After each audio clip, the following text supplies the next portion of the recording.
Logical function में हम क्या करते हैं, हमको कोई भी कंडीशन में क्या एक्शन लेना है वो हमको पता होना चाहिए। तो सेल्स पर्सन है, मान लो ABC नाम का, उसका टारगेट था कितने की सेल का, 10 लाख रुपए की सेल का उसका टारगेट था। उसने एक्चुअल सेल की 9,50,000 रुपए की। उसको बोला गया था कि अगर तुमने टारगेट पूरा कर लिया तो तुम्हें पूरी सेल पे बोनस मिलेगा 5% का। क्या उसको बोनस मिलेगा? क्यों नहीं मिलेगा? हाँ, तो यहाँ पर एक्सेल अपना लॉजिक लगाएगा। लॉजिक क्या लगाएगा? एक्सेल कंपेयर करेगा टारगेट को एक्चुअल सेल से, कि इस एक्चुअल सेल ग्रेटर देन और इक्वल टू द टारगेट। अगर आंसर आता है ट्रू, यानी कि वो उससे ज़्यादा है, तो वो 5% का बोनस कैलकुलेट कर देगा। अगर फॉल्स आता है तो 0, कुछ भी बोनस नहीं। ये लॉजिक होता है। आपको कंडीशन दे दी, आपको ये ट्रू होती है तो क्या करना है, फॉल्स होती है तो क्या करना है, दोनों केस में एक्सेल को पता होना चाहिए, तो वो अकॉर्डिंगली आंसर कैलकुलेट कर देता है। ये लॉजिकल फंक्शन का मेन फंडामेंटल है। फिर से बोल रहा हूँ, एक्सेल को आपने कंडीशन दे दी, एक्सेल उस कंडीशन को कैलकुलेट करेगा। दो ही आंसर आ सकते हैं, या तो ट्रू होगा या फॉल्स होगा, या तो कंडीशन ट्रू हो रही होगी या कंडीशन फॉल्स हो रही होगी। एक्सेल को आपको दोनों चीज़ें बतानी पड़ेंगी कि ट्रू हो तो क्या करना है, फॉल्स हो तो क्या करना है, तो हर केस में वो अकॉर्डिंगली आंसर निकाल देगा। अच्छा, ये चीज़ का फॉर्मूले से संभव है? नहीं, ये फंक्शन से ही संभव है। कैसे मैं समझाऊंगा, देखो। अब ये तो समझ में आ गया लॉजिकल फंक्शन यूज क्यों करते हैं, कैसे करते हैं। अब अपन एक बहुत इंपॉर्टेंट चीज पर आते हैं जिसका नाम है लॉजिकल ऑपरेटर्स। अपन ने अरिथमेटिक ऑपरेटर पढ़े थे, प्लस माइनस मल्टीप्लाई क्या एस्ट्रिक, है ना। वैसे लॉजिकल ऑपरेटर भी होते हैं। लॉजिकल ऑपरेटर वो होते हैं जो अपन ने बहुत बचपन में सीखे थे, 5वीं 6ठी लेवल की चीजें। ग्रेटर देन, लेस देन, अच्छा नॉट इक्वल टू कैसे, वो इक्वल टू और आई डंडी, इसमें ऐसा नहीं होता। इसमें दोनों तरफ उल्टी दिशा में मूव किए हुए एंगल ब्रैकेट्स। ये क्या होगा, less than, equal to, greater than, equal to, ठीक है। और लास्ट हो जाएगा इक्वल टू। ये होते हैं आपके 6 लॉजिकल ऑपरेटर्स। इनका मीनिंग आपको क्लियर हो गई सी ऑलरेडी। देखो, अब अपन आते हैं अपने क्वेश्चन प्रॉब्लम पे वापस। इक्वल्स टू, कुछ भी कैलकुलेशन कर रहे हो आंख बंद करके सबसे पहले इक्वल्स टू। एक्सेल को बताना पड़ेगा कि कैलकुलेशन कर रहे हैं, एक्सेल को बताना पड़ेगा कि हम कोई कैलकुलेशन करने वाले हैं।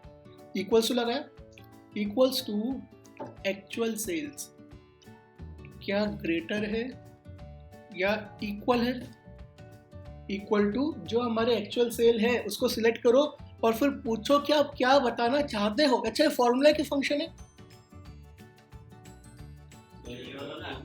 फॉर्मूला है, ये फंक्शन अभी आई नहीं, फंक्शन तो फंक्शन इफ पे आएंगे।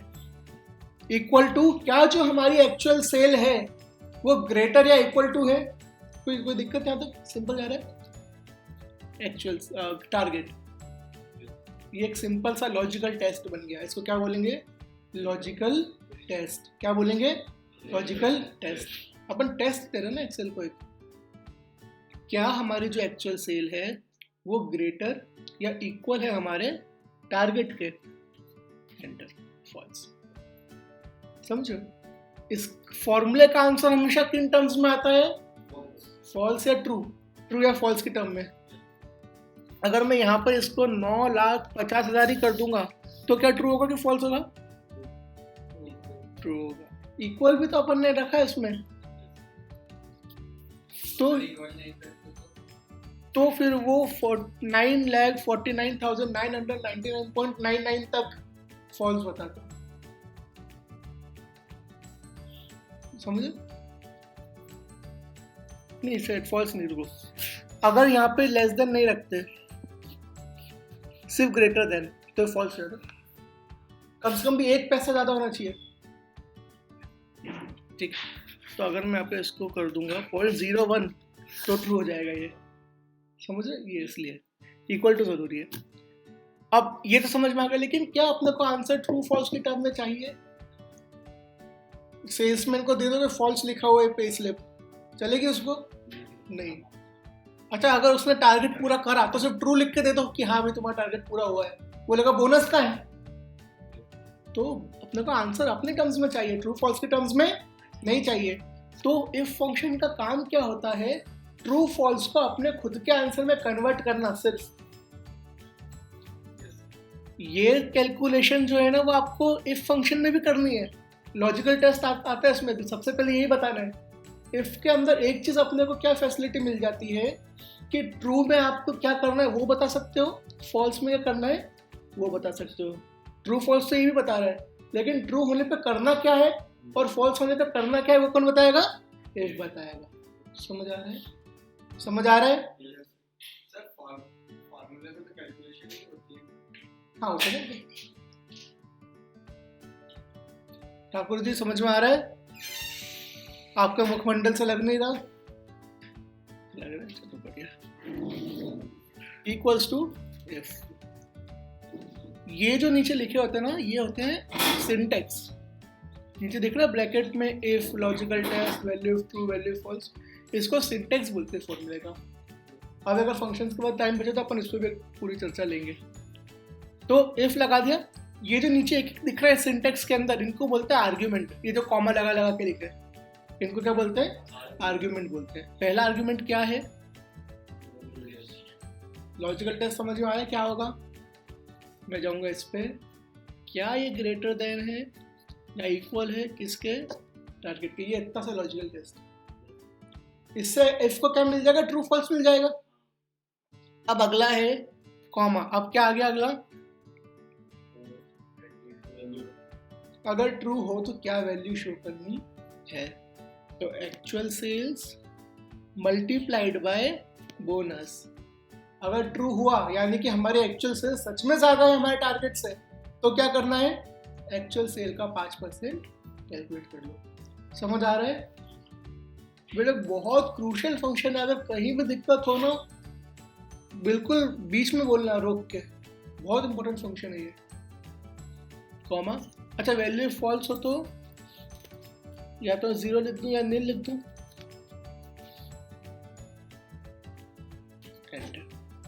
कैलकुलेट हो गया। अब अगर मैंने यहाँ पे शो कर दिया था वापस 10 लाख, समझ आ गया? एक एग्जांपल लेंगे। पहले अपन इफ करेंगे, फिर नेस्टेड इफ करेंगे। नेस्टेड इफ थोड़ा बड़ा बनेगा, पहले इफ का अच्छे से कमांड ले आते हैं। देखो यहां पर अगर मैं लिखता हूं मार्क्स ऑब्टेन्ड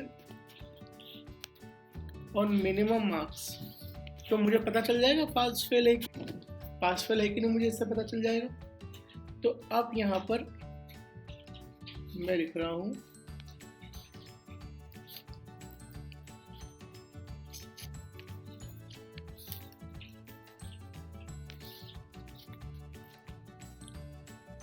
मिनिमम मार्क्स है। आपको जितने भी आएंगे उस हिसाब से पता चलेगा पास हो या फेल हो। तो रिजल्ट में डायरेक्ट मैं ऐसा कर दूं क्या?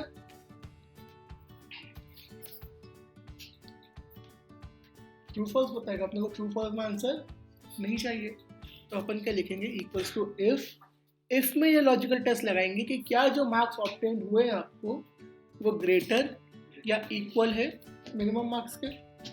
अगर ट्रू हुआ तो क्या लिखना है? पास। अच्छा, पास ना आप डायरेक्ट नहीं लिख सकते। जब भी कोई फॉर्मूला या कोई भी फंक्शन आप लगाते हो एक्सेल में और उसमें कोई वर्ड आता है, मतलब कैलकुलेशन नहीं है, वर्ड है, सिंपल वर्ड है, डेट है, तो वो हमेशा आता है इन्वर्टेड कॉमा।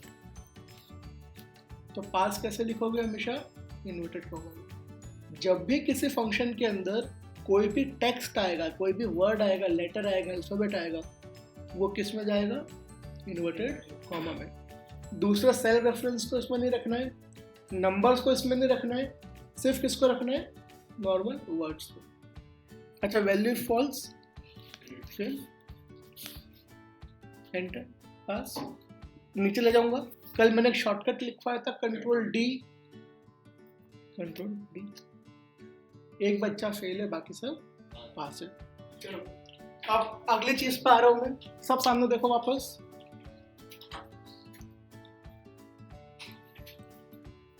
अब अपन आ रहे हैं नेक्स्ट चीज पर, इफ के अंदर थोड़े एडवांस फॉर्म पे। अभी तक तो अपना जीवन आराम से चल रहा था, मार्क्स ऑफ 10 कम ज़्यादा है तो पास फेल हो जाएगा। अपन ग्रेडिंग सिस्टम पे आ रहे हैं कि कितने मार्क्स पे क्या ग्रेड मिलेगी, कितने मार्क्स पे क्या ग्रेड मिलेगी। तो ग्रेड अपन मानते हैं, चलो A, B, C, D और E पे निपट जाएगा। तो ये तो हो जाएगा आपका लेस देन 33। अब ये हो जाएगा लेस देन 55, ले लेते हैं इसको लेते हैं लेस देन 70, इसको ले लेते हैं, नहीं काम कर लो, इसको लेस देन 75 ले लो, लेस देन 90, और फिर उसके ऊपर जितना भी हो। कोई दिक्कत? कौन सिटी मार रहा है ये, साइलेंट कर लो। सभ्य लोगों की क्लास है। चलो इक्वल टू इफ, चलो सबसे पहले तो अपन हाथ लगाएंगे इफ। सबसे पहले स्टेप लॉजिकल टेस्ट क्या बनेगा, जो आपका मार्क्स ऑब्टेन्ड है, सबसे पहले गिरी से गिरी कंडीशन डाला करो। सबसे खराब कंडीशन क्या होगी, लेस देन 33 से कम आ रहा है, कॉमा अगर 33 से कम है तो क्या ग्रेड मिलनी चाहिए उसको, ई ग्रेड मिलनी चाहिए, कॉमा। अब वैल्यू फॉल्स में तो अपने पास 4 चीजें और बची है, एक में आ सकती है क्या, तो अपन उसको बोलेंगे फॉल्स आया ना, दोबारा से इफ कैलकुलेट करो। तो यहाँ पर क्या जाएगा, इफ के अंदर दूसरा इफ। अच्छा एक बार आगे इक्वल्स टू लगा दिया ना, आगे कभी भी इक्वल्स टू नहीं लगेगा, डायरेक्ट फंक्शन यूज कर सकते हो, दोबारा इक्वल्स टू नहीं लगाना है, ठीक है। तो इफ आपने जो मार्क्स ऑब्टेन्ड है क्या वो कम है 33 से, अगर हाँ तो ई ग्रेड दे दो, नहीं तो दूसरे इफ पे आ जाओ। फिर से कंडीशन, क्या जो अपना मार्क्स ऑब्टेन्ड है वो लेस देन क्या है, 55 है। अच्छा देखो 33 से ज्यादा है इसलिए तो इस इफ पे आया है, अगर 33 से कम होते तो यही निपट लिया होता। तो 33 से ज्यादा तो है उसके, अगर वो फॉल्स पे आया है मतलब। अब वहां देखेंगे अच्छा 33 से ज्यादा लेकिन 55 से कम है क्या, अगर 55 से कम हुआ तो क्या मिलेगा भाई को, डी, नहीं तो फिर वापस से। अब देखेंगे क्या जो मार्क्स ऑब्टा, बहुत ध्यान से देखना है, दिमाग घुमाए बगैर खुद करने बैठोगे तो बहुत ध्यान से देखना, क्या ये लेस देन है किसके, 75 के। 55 से ज्यादा तो है तभी इस पे आया है।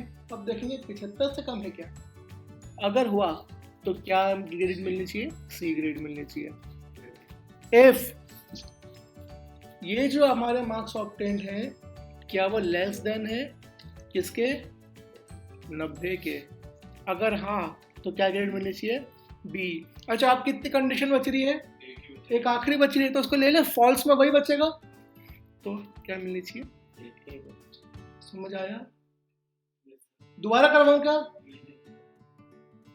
बंद, एक ब्रैकेट बंद, दूसरा ब्रैकेट बंद, ये अलग अलग कलर के दिख रहे हैं या तो ब्लैक कलर में सभी के लिए, 3 4 डायरेक्ट एंटर मारे तो भी आ जाएगा, आज जाता है। लेकिन जब आप आगे कॉम्प्लेक्स फंक्शन बनाओगे ना जिसमें बहुत सारे ब्रैकेट यूज होंगे तो कई बार एरर आ जाता है। तो एक हैबिट बना लो कि हमको कॉम्प्लेक्स फंक्शन में ब्रैकेट बंद करने, सिंपल सम में नहीं करोगे तो भी चलेगा, बट जब आप इतना बड़ा फंक्शन बनाओ तो बंद करना चाहिए। तो सर पर्टिकुलर के क्लोज करते थे एक के बाद या ई के बाद ही क्लोज करने की जगह कहाँ थी, ये ई खत्म ही कहाँ हुआ, इसके अंदर ही तो अगला इफ आ गया, ये सारे खत्म एक साथ हो रहे हैं।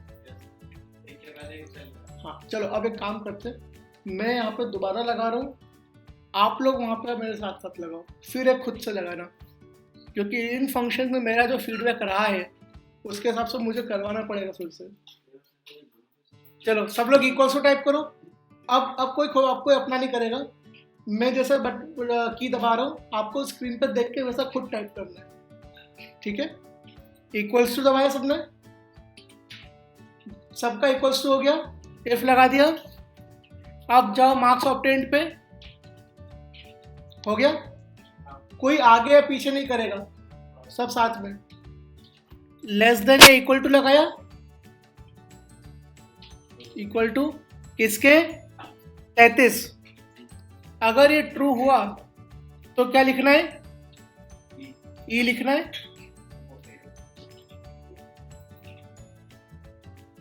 सब लोग सामने देख के कर रहे हो, इसके बाद खुद करने को दूंगा मैं, खुद भी करना है, लेकिन पहले एक बार सामने देख के कर लो। ई अगला, अब क्या लगाना है, इफ में अब क्या आएगा, वापस से लॉजिकल टेस्ट, लेस देन 55 तो कॉमा, अब क्या आएगा उसकी ग्रेड, सब बोलो, ई तो हो गया। अगर 55 से कम है, 33 से ज्यादा है तो डी आएगा, कॉमा, वापस इफ लॉजिकल टेस्ट, इस बार लेस देन कितना, 75, कॉमा, ग्रेड सी ग्रेड। अभी अपना आखिरी इफ लग रहा है क्योंकि दो ही कंडीशन बची, जब भी आखिरी दो कंडीशन बचे ना तो एक बार इफ लगेगा, ठीक है। लेस देन 80 नहीं सॉरी 90 तो बी ग्रेड, अन्यथा ए ग्रेड। तो एक्सेल ज्यादा ब्रैकेट को हटा देगा, बट वो भी नहीं हो सकता क्यों, क्योंकि देखो आपके हर ब्रैकेट का कलर अलग है, आखिरी ब्रैकेट हमेशा ब्लैक होता है।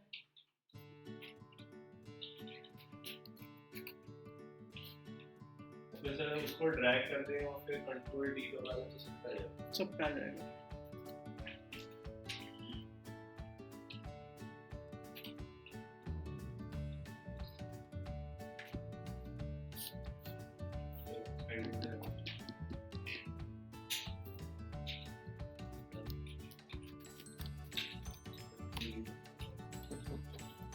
चलो अब आता है अगले दो इंपॉर्टेंट फंक्शंस पे, एंड और। एंड और एंड का क्या मतलब होता है, हाँ जब दो लोग की बात हो रही है दोनों कंपल्सरी होना चाहिए। You need to pass individual and in aggregate, जैसे जो बहुत सारे कॉम्पिटिटिव एग्जाम होते हैं इंडिविजुअल एग्रीगेट दोनों में पास होना जरूरी है। जैसे सीए में भी आपको हर सब्जेक्ट में मिनिमम 40 लाने और पूरे ग्रुप में 50% लाने हैं। कैट में भी आपको हर सेक्शन में एक मिनिमम मार्क्स लाने पड़ते हैं और आपको ओवरऑल एक मार्क्स लाने पड़ते हैं। मतलब कि वीआरसी में भी एक मिनिमम से ज़्यादा होना चाहिए, डीआईएलआर में भी और कॉन्ट में भी। कैट सीए में भी आपको चारों सब्जेक्ट में भी 40 से ज़्यादा होना चाहिए हर सब्जेक्ट में और 200 से ज़्यादा ग्रुप में होने चाहिए। तो हर इवन शायद आईआईटी में भी ऐसा होता है पीसीएम में कि आपको हर फिजिक्स केमिस्ट्री मैथ्स में एक मिनिमम से ज़्यादा लाने पड़ते हैं। तो जब आपको कंडीशन दो हो कि ये भी ट्रू होनी चाहिए और ये भी ट्रू होनी चाहिए तो वहाँ पे आता है एंड। और अगर आप बोलते हो दोनों में से एक भी ट्रू हो जाए तो आपको क्या आ जाएगा, और आ जाएगा। जैसे केवाईसी की बात करूँ अगर मैं, केवाईसी में पैन और आधार होना ज़रूरी है। पैन कार्ड अगर आपको अकाउंट खुलवाना है बैंक के अंदर, पैन कार्ड आधार कार्ड दोनों होना चाहिए। पैन नहीं है तो फॉर्म 60 दो, पैन आधार। लेकिन अच्छा इनके अलावा अगर आपके पास ड्राइविंग लाइसेंस है, एक ऑफिशियल वैलिड डॉक्यूमेंट्स ओबीडी की लिस्ट आती है, उनमें से कोई भी चलेगा। तो यहाँ पर अपने पास रियल लाइफ में बहुत से ऐसे मुद्दे आते हैं जहाँ पर चॉइस होती है आपके पास, तो उनमें आपको यहाँ पर एंड और का यूज करना पड़ता है। अपन इंडिविजुअल और एग्रीगेट का एग्जांपल लेके देखते हैं। जैसे S1, S2, S3 और S4 टोटल यहाँ पर बच्चे कुछ मार्क्स थे।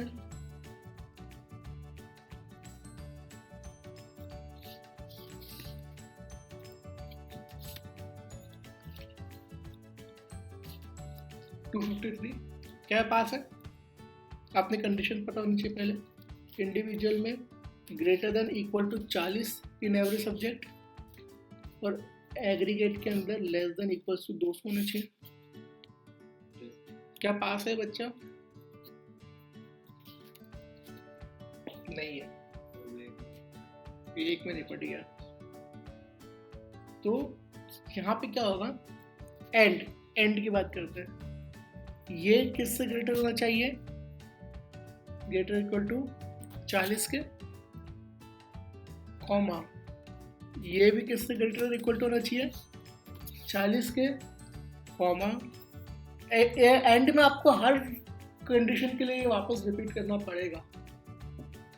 ग्रेटर देन इक्वल टू 40, ये भी ग्रेटर देन इक्वल टू 40, और सम, या तो सम ले लो या फिर डायरेक्ट 253 वाले सेल भी सिलेक्ट कर सकते हो, है ना। तो अपने पास सम किया हुआ है तो अपन यही ले लेते हैं। ग्रेटर है 200, क्या है, एक कंडीशन फॉल्स है क्योंकि एक से भी मतलब क्या आंसर कौन से आया, मतलब कुछ भी गलत हुआ। हाँ, एक भी कंडीशन फॉल्स हो गई तो ट्रू। अरे आप लोगों ने बचपन में पढ़ा होगा ना साइंस के अंदर, इलेक्ट्रिसिटी चैप्टर के अंदर एक अरेंजमेंट होता था कि बीच में एक भी बल्ब शॉर्ट हो गया तो पूरी लाइन उड़ जाएगी। दो तरीके होते थे आपके पास, वो इलेक्ट्रिसिटी का सर्किट, साइंस वालों को नहीं आते, याद होगा ना वो।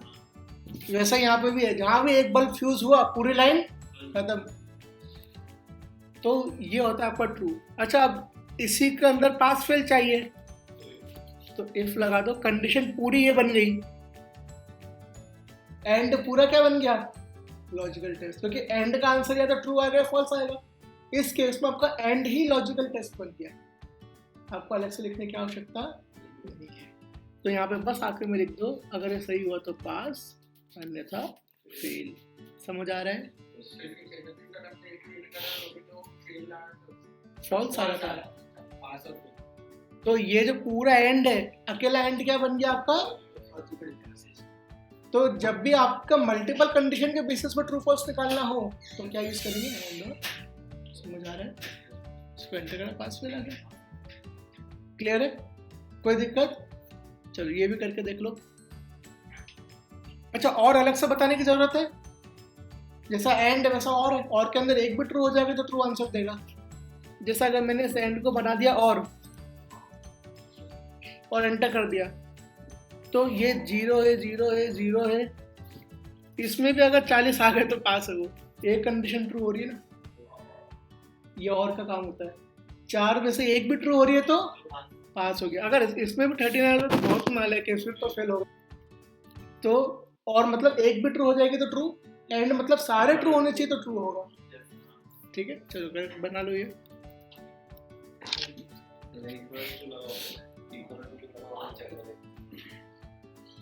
अरे मित्रों आगे बढ़े, चलो। अब डेटा को कैलकुलेट करना तो आ गया, अब थोड़ा ऐसा बनाएंगे कि सामने वाला देख पाए, फॉर्मेटिंग सीखेंगे। फॉर्मेटिंग का पहले मैं एक और चीज सिखा रहा हूँ जो जीवन में बहुत काम आएगी एक्सेल में।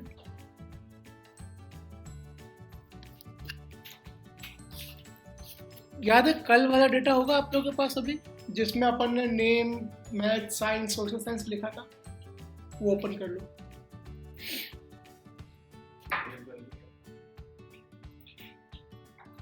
जो कल नहीं थे वो डेटा बना लो।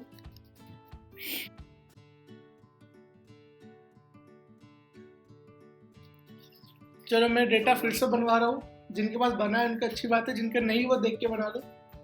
सबसे पहले अपन ने ऊपर हेडिंग डाल दी, हेडिंग डालने के बाद अब अपन डालेंगे सीरियल नंबर। सीरियल नंबर डालने के बाद यहाँ पर अपन 1 लिखेंगे। सब सामने देख लो, मैं दोबारा नहीं बताऊंगा अगर नहीं बन पाया अभी तो, क्योंकि कई लोग जो बात कर रहे हैं, कुछ लोग उनके पास बना हुआ है इसलिए वो बात कर रहे हैं, जिनका पास नहीं है वो देख लो। 1 लिखा, कंट्रोल एंटर दबाना है यहाँ पे ताकि सेल चेंज नहीं हो। जैसे 1 लिख के एंटर दबाओगे तो नीचे आ जाएगा सेल, वापस ऊपर जाना पड़ेगा। इससे तो 1 लिखो, कंट्रोल एंटर दबा दो, सेल चेंज नहीं होगा। फिर आओ फिल में सीरीज, ये सीरियल नंबर डालना सिखा रहा हूँ, कल जो बताया था। कॉलम में फिल करना है डेटा वर्टिकल, तो कॉलम सिलेक्ट करेंगे। लीनियर मतलब प्लस करना है वैल्यूज को, स्टेप वैल्यू 1 के डिफरेंस से, और स्टॉप वैल्यू 10 ले लेते हैं, 10 तक जाना है सीरियल नंबर। कॉलम लीनियर 1 और 10, इसको जब ओके करेंगे तो 10 तक के सीरियल नंबर अपने आ जाएंगे। ठीक है, नेम के लिए मैंने एक और फंक्शन लिखवाया था इक्वल्स टू, अच्छा नेम में फंक्शन से क्यों लिख रहा हूँ, मैं चाहता हूँ ABCD आ रहा है इसमें, क्योंकि एक एक नाम लिखने बैठेंगे बहुत टाइम लगेगा। इक्वल्स टू CHAR फिर रो A65, ठीक है, एंटर, ए आ गया। अब इसको नीचे तक ले जाऊंगा कंट्रोल D, तो बाकी सारे अल्फाबेट आ जाएंगे। ठीक, ये फंक्शन लिखेंगे और इसको नीचे ड्रैग कर देंगे। ये फंक्शन याद कर लो, कैर रो A65, पहले कैरेक्टर का फंक्शन, ब्रैकेट रो का फंक्शन, ब्रैकेट A65, दोनों ब्रैकेट बंद। ये होता है अल्फाबेट के लिए, इस सब के अल्फाबेट आ जाते हैं।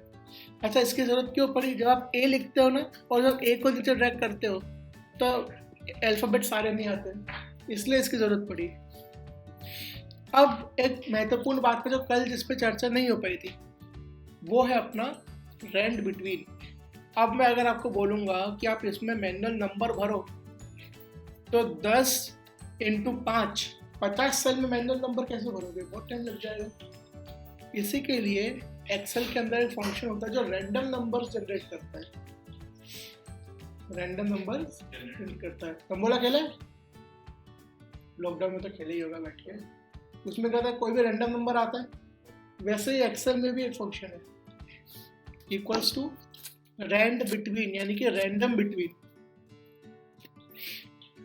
Random between. इसमें आपको एक रेंज देनी है एक्सेल को, इसमें आपको एक्सेल को एक रेंज देनी है, उस रेंज के बीच में एक्सेल कोई भी नंबर अपने मन से जनरेट कर देगा। तो मैंने दे दी 0 to 100, मार्क्स की रेंज यही होती है, अज्यूमिंग नेगेटिव मार्किंग नहीं है, ब्रैकेट बंद, range between lower limit comma upper limit bracket बंद, समझ में, range between lower limit comma upper limit bracket बंद। सिंपल सा फंक्शन है, दोबारा लगा के बता रहा हूँ, equals to range between lower limit comma upper limit bracket बंद, एंटर। नंबर आ गया 13। अब मैं यहाँ पर किसी भी दूसरे सेल में कुछ भी लिखूंगा ना कभी भी, तो ये नंबर चेंज हो जाएगा, रैंडम है क्योंकि ये तो, लेकिन मुझे चेंज करना नहीं है, तो काम करते ना, पहले तो इस डेटा को कॉपी करते हैं और अपने पूरे फाइल सब में पेस्ट कर देते, सब में रैंडम नंबर्स आ गए, कॉपी पेस्ट, कॉपी करा इसको, अपने डेटा पे गए, सिलेक्ट करा, पेस्ट कर दिया, फंक्शन पेस्ट हो गया ना, देखो सब में फंक्शन लगा हुआ है। फंक्शन कॉपी पेस्ट बिल्कुल हो सकता है, ऐसा नहीं है फंक्शन पेस्ट नहीं हो सकता। लेगा भाई, लेगा, डालो 10-15 बार, ये कुछ ना कुछ रैंडम नंबर में 0 भी आएगा कभी ना कभी। लो आ गया। अरे आप लोगों ने मैथ्स के अंदर वाले ब्रैकेट पढ़े, टाइप ऑफ ब्रैकेट्स, एक तो ये वाला ब्रैकेट होता है और एक ये वाला ब्रैकेट होता है। इसका मतलब है इंक्लूडिंग फर्स्ट एंड लास्ट, और इसका मतलब एक्सक्लूडिंग फर्स्ट एंड लास्ट, मतलब ये 40,90। इसका क्या मतलब है, 40 से लेके 89.99 तक, ठीक है ना, ये लिमिट यूज करते थे। तो यहाँ पे क्या है, जो रैंडम बिटवीन है उसमें ये वाले यूज हो रहे हैं, फर्स्ट और लास्ट दोनों इंक्लूड है। अच्छा, लेकिन अपने को हर बार चेंज होते हुए नहीं चाहिए, तो उस पूरे को सिलेक्ट करो। अच्छा, अब ये चेंज क्यों हो रहा है फंक्शन, क्योंकि इसमें फंक्शन लगा हुआ है। नंबर चेंज क्यों हो रहा है, क्योंकि इसके अंदर फंक्शन लगा हुआ है। अगर यहाँ पे 85 मैनुअली लिखा होता तो क्या 85 चेंज होता? फिर से सुनो सब लोग, एक को आ गया, बाकी सब फिर से सुनो। यहाँ पे 98 लिखा है, देखना है फर्स्ट वाले पे 98 लिखा है, आप F2 दबा के एंटर कर, आप क्या बन गया ये आगे अर्श फर्श पे। तो ये जो चेंज हो रहे हैं, ये चेंज क्यों हो रहे हैं, क्योंकि इनमें फंक्शन लगा है। अगर 82 मैनुअली लिखा होता, अब मैं कितना भी चेंज करूंगा, पहला वाला चेंज हो रहा है क्या, क्यों? क्योंकि इसमें फंक्शन नहीं है, इसमें मैनुअली लिखा हुआ है। तो क्यों ना सब में से फंक्शन हटा के मैनुअली लिख दिया जाए, लेकिन वो हाथ से करना संभव नहीं है। 52 लिखा तब तक बाकी चेंज हो गए, या 6 लिखा तब तक बाकी चेंज हो गए, तो हम मैनुअली एक एक तो नहीं लिख सकते। इसीलिए एक्सेल के अंदर इसका भी जुगाड़ है। सिलेक्ट करो पूरे डेटा को। समझ रहे हो अपन क्या करना चाह रहे हैं? इसको इसमें कंफ्यूजन नहीं है ना? हाँ, कि वैल्यूज चेंज नहीं हो। चेंज ना करने का तरीका अच्छा है कि फंक्शन हटा के खुद लिख दो, लेकिन खुद ही लिख सकते तो फंक्शन लगाते ही क्यों टाइम वेस्ट हो रहा है अपना। तो अपन ऐसा करेंगे कि फंक्शन से जो आंसर आ रहा है वो वैल्यूज में कन्वर्ट हो जाए, मतलब फंक्शन हट जाए, जो आंसर आया था वो वैल्यू बन जाए। मतलब ये जो 21 है, 21 में से रैंड बिटवीन हट के मैनुअली 21 लिखा जाए यहाँ पे, ये अपन चाह रहे हैं। समझ आ रहा है? तो इसको कॉपी करेंगे। क्या करेंगे? क्या करेंगे? ये जो पेस्ट है ना, पेस्ट के बाजू में छोटा सा ड्रॉपडाउन दिख रहा है, इसको बोलते हैं पेस्ट स्पेशल। क्या बोलते हैं? इस पे जाएंगे। पेस्ट करने के बहुत सारे तरीके हैं। यहाँ पर जाएंगे अपन पेस्ट वैल्यूज पे। कहाँ पे जाएंगे? इस पे जब मैं क्लिक करूंगा तो अब देखो ये 100 क्या बन गया, समझ आया? दोबारा बता रहा हूँ, एकदम स्टार्टिंग से बता रहा हूँ। इसको हटाया सबको, इक्वल्स टू रैंड बिटवीन लगाया, 0,100 लगाया, ब्रैकेट बंद करना, कोई दिक्कत? अच्छा, जब डेटा सिलेक्टेड होता है ना ऑलरेडी, एक बार एक सेल में एंटर करने से आप सब में भी एक साथ एंटर कर सकते हो। कैसे? अभी तो एक में एंटर हुआ, पर आप ये भी कर सकते थे, आपने पूरा रेंज सिलेक्ट कर ली, एक में एंटर करा, अब एंटर मत दबाओ, कंट्रोल एंटर दबा दो, जितने सेल सिलेक्टेड होंगे सब में आंसर आ जाएगा। जैसे अगर मैंने ये रेंज सिलेक्ट करी, लिखा ABCD, एंटर दबाऊंगा तो एक में आएगा, लेकिन यहीं पर अगर मैंने इसके अंदर एंटर की जगह कंट्रोल एंटर दबाया होता तो पूरे रेंज में आ जाता है। समझ रहे हो? तो ये भी एक अच्छा तरीका एंटर करने का। वापस आते हैं अपने मेन टॉपिक पे। इक्वल्स टू रैंड बिटवीन लगाया, 0,100 लगाया, कंट्रोल एंटर, ऑप्शनल एक में लिख के बाकी में पेस्ट करो, ड्रैग करो, आपकी मर्जी। सब में फंक्शन आ जाना चाहिए। आ गया सब में फंक्शन? दिक्कत क्या हो रही है? सब में फंक्शन तो चेंज हो रहा है, तो फॉर्मूले को वैल्यू में कन्वर्ट कैसे करते हैं? कॉपी करेंगे, पेस्ट नहीं करेंगे, पेस्ट स्पेशल में जाएंगे और क्या करेंगे? पेस्ट वैल्यूज कर देंगे। तो सारे जो हमारे फॉर्मूले थे वो क्या में कन्वर्ट हो गए? नंबर्स में हो गए। किसी को कोई दिक्कत? किसी को भी कोई दिक्कत? बेटा खुद करना पड़ेगा, ये इसलिए पूछ रहा हूँ। सबको आ गया? चलो, तो अब सम कर लेते हैं इनका। अच्छा, सम भी ऐसा लगा सकते हो, सबको सिलेक्ट कर लिया, इक्वल्स टू सम, एक में लगा दिया और कंट्रोल एंटर, सब में आ गया। बिल्कुल, एक और तरीका है, पूरे को सिलेक्ट करो, यहाँ तक ले जाओ और ऑल्ट इक्वल्स टू दबा दो, ऑटो सम हो जाएगा। ठीक, चलो अभी अपन ऐसे ही करते हैं। कल मैंने एक शॉर्टकट लिखवाया था, ऑटो सम का ऑल्ट इक्वल्स टू, वो अपना आप सम कर लेता है। हाँ, सिलेक्ट नहीं किया तो भी, वो मैं बता दूंगा एक बार। समझ में आ गया? ये डेटा बना लो फटाफट। आप सामने देखो, फॉर्मेटिंग बता रहा हूँ, ये आपको कंप्लीट कर देना, मेरे हिसाब से सबको आ गया है। चलो, सबसे पहले बात तो अपन ये वाला पार्ट मेरे हिसाब से सबको आता है, ये नहीं आता, इसको बता देता हूँ मैं। इसको अपन 2 मिनट बाद कवर करेंगे, फॉर्मेट पेंटर बोलते हैं इसको। बाद में आता है इस पे, ये क्या होता है? Font selection. फॉन्ट मतलब हाँ, हैंड राइटिंग बोल दो, टेक्स्ट की हैंड राइटिंग कैसी होगी। जनरली एरियल, कैलिब्री और टाइम्स न्यू रोमन, ये 3 सबसे कॉमन है जो हमेशा यूज होते हैं। एरियल, कैलिब्री और टाइम्स न्यू रोमन, ये 3 सबसे कॉमन है। तो आप इसमें से अपने डेटा को सिलेक्ट करो और देन आपको जो भी स्टाइल लेनी है वो आप सिलेक्ट करो। जैसे अगर मैं ये लेता हूँ एरियल राउंडेड एम्प्टी, तो पूरा डेटा उसके हिसाब से एडजस्ट हो गया। अगर मैं लेता हूँ ये वाला तो डेटा उसके हिसाब से चेंज हो गया। तो ये होता है आपका हैंडराइटिंग का ऑप्शन। उसके बाद बाजू में है टेक्स्ट का साइज। अब हेडिंग का टेक्स्ट जनरली बाकी डेटा से थोड़ा बड़ा होता है, तो अपन हेडिंग को सिलेक्ट करेंगे, या तो मैं यहाँ से सिलेक्ट कर लूँ साइज, या फिर बड़ा ए से साइज बढ़ेगा, छोटे ए से साइज कम होगा। लेकिन इसमें एक दिक्कत आ रही है। दिक्कत क्या आ रही है? देखो 16 के बाद 18 आ गया, फिर 20, फिर 22, 24, 26 और फिर सीधे 28 से 36, फिर 48, फिर 72। बीच के काम में वो अपने को टाइप करने पड़ेंगे। जैसे मुझे 55 चाहिए तो मैं 55 लिख दूंगा, लिस्ट में नहीं आएगा, टाइप कर सकते हो। अतः 55 के अलावा 55.5 भी कर सकते हो। 0.2, 0.3 ऐसा नहीं होता, 0.5 चलता है बस। ठीक, तो अब ले लेते हैं अपन यहाँ पर 21। ठीक, अब इनको सिलेक्ट करेंगे। आप ऑल्ट और सी दबा सकते हो या फिर डबल क्लिक कर सकते हो, तो एडजस्ट हो गया। अब आप देखो सोशल साइंस को ज़्यादा जगह ले रहा है, तो क्यों ना साइंस को अगली लाइन में ले आए।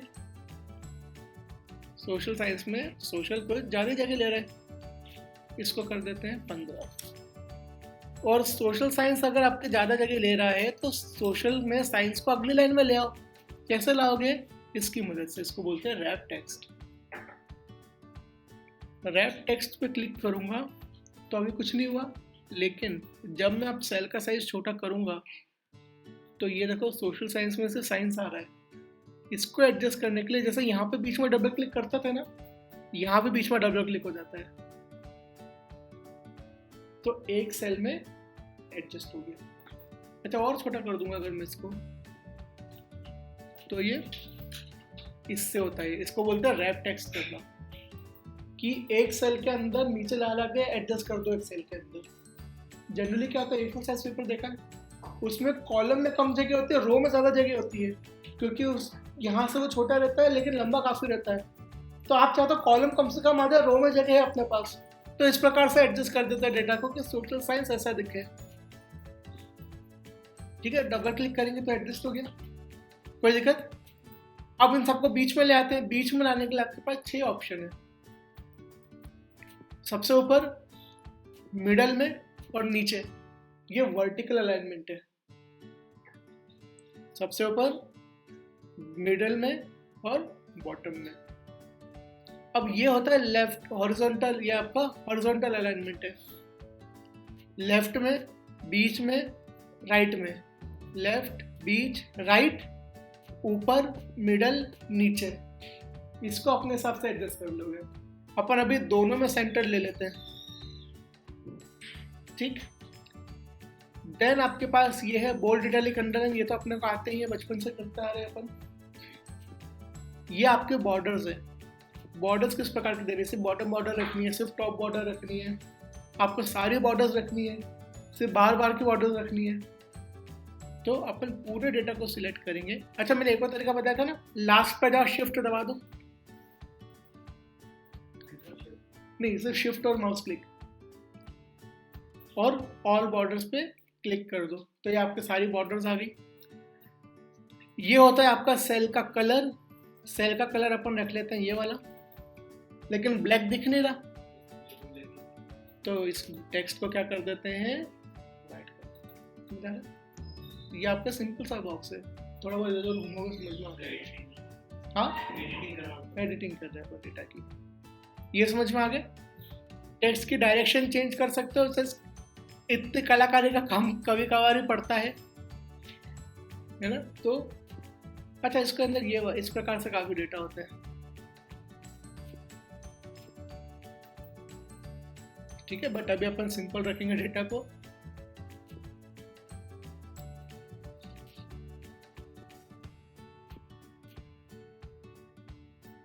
ये इसको अंडू अंडू अंडू, या फिर अगर ये ऐसा हो गया, ड्रॉप डाउन भी बनाता है अंडू के पास में। अलाइनमेंट के पहले वाले को सिलेक्ट कर लो, या फिर आपको जिस भी स्टेप पे जाना है, तो ऐसा अंडू रीडू में आप स्टेप आगे पीछे कर सकते हो। ठीक है, ये हो गया टेक्स्ट अलाइनमेंट। ये होता है आपका इंडेंटेशन। आपको याद है जब अपन बुक्स पढ़ते हैं, नॉवल पढ़ते हैं, तो पैराग्राफ का जो पहली लाइन होती है वो थोड़ी सी आगे किसकी भी रहती है, पढ़ा ना? वो यहाँ पे हो सकता है। जैसे इसका उदाहरण देता हूँ मैं, इनकम स्टेटमेंट है, मान लो बैलेंस शीट है। अब बैलेंस शीट के अंदर हेडिंग आ गई असेट्स, दूसरी हेडिंग क्या आ गई, करंट एसेट्स, तीसरी हेडिंग क्या आ गई, debtors, cash and cash equivalents, और क्या सकता है, इन्वेंट्री, कैश इक्विवेलेंट में आ गया ना बेटा, इन्वेंट्री हो गया, ठीक है, वो अगली मेन हेडिंग बन जाएगा। इसके बोलते PPE, property plant and equipment आ गया अपने सारे यहाँ पे। अरे इंटेंजिबल एसेट भी हो सकता है, पेटेंट, कॉपीराइट। तो अब इनको अलग अलग कैसे करेंगे, एसेट, करंट एसेट पे जाओ, इंडेंट करो, आगे बढ़िए, इन पे जाओ, 2 बार इंडेंट कर दो, एसेट को बड़ा कर दो, अंडरलाइन कर दो, बोल्ड कर दो, इसको इससे थोड़ा बड़ा रखो, लेकिन करंट एसेट मेन हेडिंग से छोटा, और ये रहेंगे अपने नॉर्मल फॉर्म में। तो ये इंडेंटेशन का यूज होता है, ठीक है, लेवल्स बनाना। बचपन में याद है इंग्लिश के पेपर में नोट मेकिंग नाम का क्वेश्चन आता था बोर्ड में, 10 मार्क का शुरुआत में, उसमें भी ऐसा करते थे ना अपन, नोट्स के अंदर सब पॉइंट बनाते जाते थे, वो इंडेंटेशन से होता है। चलो ये सारे समझ में आ गए। अब आते हैं मर्ज पे। मर्ज बड़ा अच्छा ऑप्शन है, ये हो गया। अब अपने को यहाँ पे हेडिंग लिखनी है मार्कशीट, लेकिन बेटा हेडिंग जितनी लग नहीं रही है, तो इसको थोड़ी इज्जत देंगे। कैसे, बीच में करेंगे, पूरा सिलेक्ट करा अपन ने, इनको क्या कर देंगे, मर्ज एंड सेंटर, सारे सेल इनके क्या बन गए, एक सेल बन गया। और अब इसको बड़ा कर देंगे, बोल्ड कर देंगे। अब लग रहा है हेडिंग, इसको बोलते हैं मर्ज करना। समझ में आ रहा है?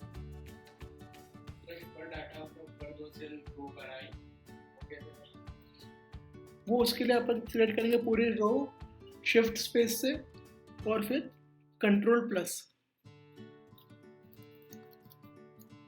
समझ में आ गया? ये होता है मर्ज इन सेंटर। इसके अलावा भी ऑप्शन होते हैं, जैसे अगर मान लो आपको ये मर्ज करना है, उसके नीचे वाले भी ऐसे मर्ज करना है, आपको से 10-12 रोज मर्ज करनी है, कॉलम मर्ज हो जाए, रोज अलग अलग ही रहे, ऐसा बनाना है आपको, तो कितनी बार मर्ज करोगे? इससे तो अच्छा इन सबको सिलेक्ट करो, मर्ज में जाओ और मर्ज अक्रॉस।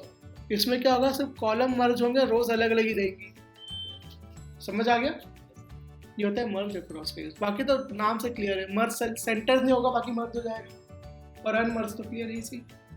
मर्ज एंड सेंटर और मर्ज सेल में समझ में आया अंतर? सेंटर अलाइनमेंट नहीं होगा, ये वाला आपको मैनुअल करना पड़ेगा, बाकी मर्ज दोनों में हो जाएगा। क्लियर है? एक और चीज है लास्ट, सेल स्टाइल। खुद सेल स्टाइल भी सिलेक्ट कर सकते हो, जैसे हेडिंग 1 डाल दी मैंने, तो हेडिंग 1 बन गया। इसमें ऑलरेडी थोड़ी बहुत फॉर्मेटिंग की हुई है, मुझे सेल का स्टाइल साइज बढ़ाना है, तो इनमें से कोई सा स्टाइल भी सिलेक्ट कर सकते हो, टाइटल के लिए, टोटल के लिए। जैसा याद आखिरी में अगर टोटल दिया है, इन दोनों को मर्ज करूंगा, टोटल लिखूंगा, और ये करा, सेल स्टाइल में जाके मैं क्या सिलेक्ट कर लूंगा, टोटल। देखो टोटल जैसा आ गया ये, तो ये भी यूज कर सकते हो, या कि छोटी मोटी फॉर्मेटिंग है। समझ आया? इसको करके देख लो।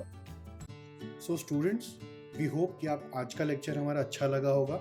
अगर आपके कुछ भी डाउट्स या क्वेश्चंस रहते हैं तो आप हमसे नीचे कमेंट बॉक्स में पूछ सकते हैं।